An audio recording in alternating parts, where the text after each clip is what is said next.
Mic check 1 2 1 2. It's the Y2K collector, and the saga continues with my attempt at playing a PAL PlayStation 1 game on a PAL PlayStation 1 on my North American TV here. So, as many of you know, I recently picked up Rapid Reload. Not going to spend a lot of time on that. Top tier run and gun shooter. That's all I'm going to say. The only thing is this game never released in North America, so I had to get the UK version of the game. There was a Japanese version of the game called Gunner's Heaven. Didn't want to get that one because it's, all of the text and all of the, cutscenes and a lot of that's in Japanese. Unfortunately, I do not speak Japanese. And the benefit of getting Rapid Reload was that I'd be able to get a English translated copy of the game without having to do any modding or anything crazy like that. This game just comes in English. So that's the reason why I got Rapid Reload instead of Gunner's Heaven. All that being said, this game would not play. It would not play properly on my TV. And so at first I tried to just do let me unplug this here and just show you what I did. So, wait, I think I unplugged the wrong thing. Hold on. So this is just the normal PlayStation 1 the audio-visual cables. So these are just the standard PlayStation 1 cables that came with the system. I picked up the PAL PlayStation 1 system from my local thrift store, and it's funny because when I got there I was like, why is this PlayStation just sitting here? It was in like almost brand new condition, and it wasn't until like I flipped it over I realized, oh, this is a PAL PlayStation 1, and that's why no one picked it up, because they're probably just figuring, what are they going to do with a PAL PlayStation? It's not going to work, none of the games are going to work, and they don't have any PAL games. Me, I'm a bigger thinker than that, and I knew I could find some use for it. So all that being said, these are the audio-visual cables that came with it, and when I tried to plug these cables straight into the back of the TV, it wasn't working. Like, it was giving me a very jumbled and distorted picture, and if you go back in some of my videos not too long ago, you'll see some of that. I think I even posted a screenshot in my community tab so you could see that. And so it wasn't working. The sound was bad. It was cutting in and out and all that jazz. So then I remembered I had one of these audio video to HDMI converters. And I said, I wonder if this, actually, let me go back. So when I tried just plugging it in straight up and playing the game, I got nothing. I got no picture, barely got any sound, nothing. So then I remember that I had one of these AV to HDMI converters. And this is something that I just had in general. This is something that I use when I want to play like my Dreamcast or like PlayStation, N64, anything that uses an AV cable. When I want to play it on a HDMI TV that doesn't have those hookups, I use one of these. So I said, let me try this and see if it will work. And so I tried it out. I plugged it in, and lo and behold, that was when I finally got some picture. I got some picture and I got some decent sound, and I was like, yes, it works, kind of. So it was kind of working for me, and I was semi-excited, mostly because I could test the game and make sure that it worked. So now I knew the game worked, and I was like, okay, great, but the picture was still bad. So, and for those of you who don't know, the AV cables, you plug these into here on this end, and then there is an HDMI output that you use with your HDMI cord. This device needs power, and you give it power by plugging in using a USB-C cable that has, I don't know what this end is called. I don't know what the name of this end is. Somebody can let me know down in the comments, but you need one of these ends. It plugs in. Then you usually can plug the USB end into the USB part of the TV to give this little device power. So that was what I did then. Then after that, I realized, you know what? There's another option that I could use to try and get the game to play. And again, I went back to my local thrift store, and I went and checked. There's a section in my local thrift store that has like different cables, like power cords, cables, plugins, and things like that. And when you're going to your local thrift store, don't be afraid to hit up like the cable section. You never know when you're gonna need like an HDMI cord, you know, like a RF switch, you know, just like the cord and cables sections of like your thrift stores are a great place to go just to get those like miscellaneous accessories that you never know you'll need. Because how many times do you go to like a flea market or a thrift store and they have the console but none of the hookups, right? And I learned that like years ago, to always like pick up cables and cords, because there are so many times where I would find a console but there's no cords. So at least I knew I'd have a cord on hand. But I digress. So I was in my local thrift store the other day and they had one of these cords. They had it for $2.99. I didn't even take the price. I didn't even take the tag off. I think they actually had this, this was 50% off. So they had this for $150, and this is an RFU adapter, right? So this is really old school.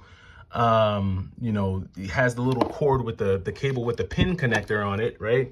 And so I said, I wonder if this will work. So I used this to connect my PlayStation to the TV, and this device actually gave me the best picture and sound quality for playing a PAL PlayStation 1 game on a North American television. So I was actually pretty impressed with that I was able to accomplish that with just a simple RFU adapter, because I was just like, wow, it's pretty good. The only bad part is that when using the RFU adapter, it doesn't take up the full screen. So the whole screen, it's off.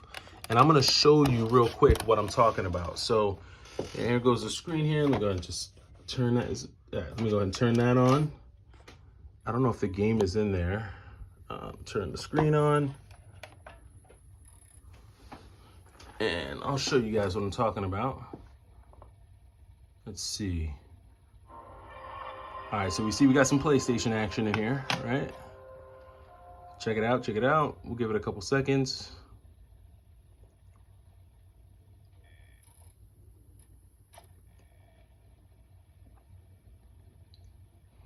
All right, so now you can see. So this is like some of the disclaimers that they put on the PAL UK games.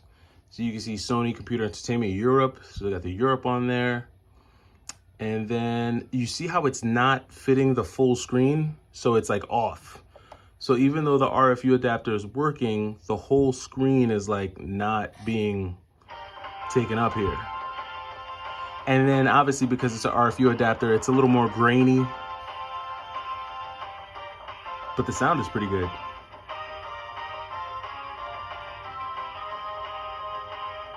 This game is sick. That's that classic like 90s action game music. Like,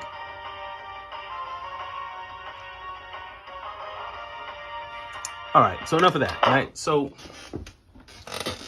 what happened next was, so I decided to order one of these devices, and that's the purpose of this video here, is that a device I ordered finally came in, and I'm excited to see if this will work. So this is a PAL-to-NTSC TV system converter. So on one end, I'll be inputting the PAL AV cables here.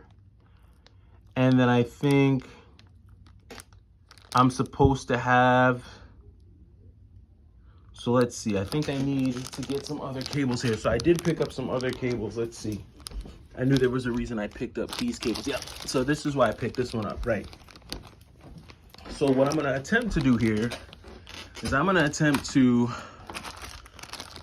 use the AV cables from the PlayStation, the PAL PlayStation, which are, I think it's these right here. So I'm gonna use these AV cables, and I'm gonna plug the PlayStation AV cables into here. And then I'll use this cord to attach to the AV.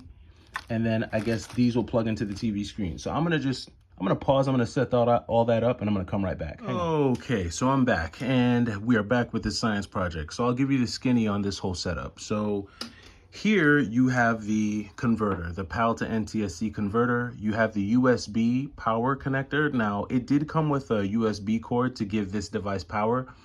I just used a cord that I had laying around. Now, I don't know if this cord is going to match the voltage for this device. If it doesn't work, then I guess I could use the cord that came with this Mini, but I'm just going to try it with this one now since this is the one that I already have out and about. I've flipped the switch from PAL to NTSC because I need the voltage to be running for an NTSC TV, which is what I have. So as you can see, this USB cord is connected to the device here to give it some juice. On this end of the device is the output that's going into the TV. So you've got all these cords here running into the TV back here. And then on this side is where you have all of the AV cables that are actually going into the PlayStation. So now we've got the TV. The TV's on like well,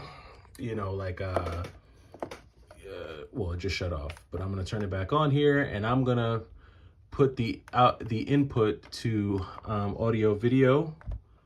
So we're gonna just switch that here. What's that? S video? Nope, we need AV component. Let's see, that's DVD. VGA, HDMI, DVI. Geez, I didn't even know TVs had all these settings. Where's the AV? Okay, there. So there goes AV. So now let's see what happens.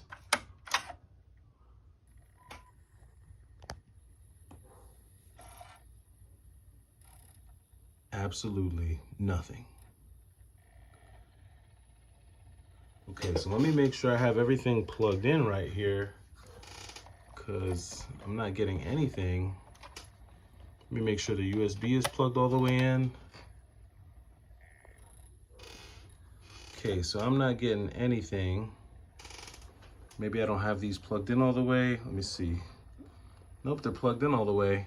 So it could be that I'm using the wrong cord, because I'm using this black cable instead of the cable that came with this device. That could be why it's not working. So we're gonna pause again, and I'm gonna swap the cords. Hang on. Okay, so I did a little switcheroo. I plugged in the white cord. I have my outputs and my inputs all set up again. Everything's jacked into the PlayStation. The settings are set to audio video. Let's see if we have any luck now.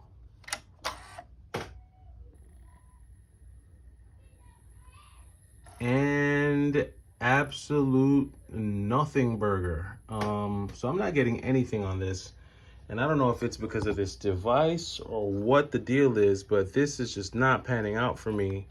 I'm gonna try switching it from NTSC to PAL. Let's see if that makes a difference. Nope, still nothing. So this is a little disappointing. I was hoping that this device would be the thing that was the game changer, and it definitely was not. I'm gonna just power that off and switch the settings back. So it looks like, and mind you, this device was like a $24, $25 device. So this is definitely gonna get returned, and it looks like the best way for me to play this game is going to be for me to play it using the RFU adapter as opposed to any type of AV cable system. Really, the RFU is going to be the way to go, which is a bit of a bummer, because I do want to be able to take up the full frame, and I've tried to use the RFU adapter on my CRT TV, and it didn't really pan out too well. And I also tried, let me see, I also tried using it on, what's happening here? I also tried using it on my other HDMI TV, and it didn't work out too well. So I'm gonna keep tinkering with all of these cords and wires here, Y2K crew. If I'm doing something wrong, somebody let me know down in the comments. Maybe I don't have these cords connected the right way. Maybe I'm not inputting something the right way. But I'm gonna try to fiddle with this a little bit more, with this little science project that I got going on, trying to get this PAL PS1 to work on a US TV. It's been interesting to say the least. Definitely has. I really want this to work too because I want to be able to show you guys some of the gameplay footage from this game. Rapid reload is really cool. It starts off really easy. Like you think it's gonna be a real easy run and gun game, but like as you make your way through like the levels, you're like, okay, this is getting harder real quick. It's not like a Metal Slug where I feel like Metal Slug is immediately difficult, like straight out the gate, like get ready because Metal Slug's coming for you. This one has kind of like a little bit of a build up. So, but that does it for me. It's the Y2K Collector. I'm going to fiddle with this some more. Hopefully I get it to work. If I do get it to work, I will post it to the community page and let you guys know what's cracking. All right, that does it for me. It's the Y2K Collector. Y'all take it easy.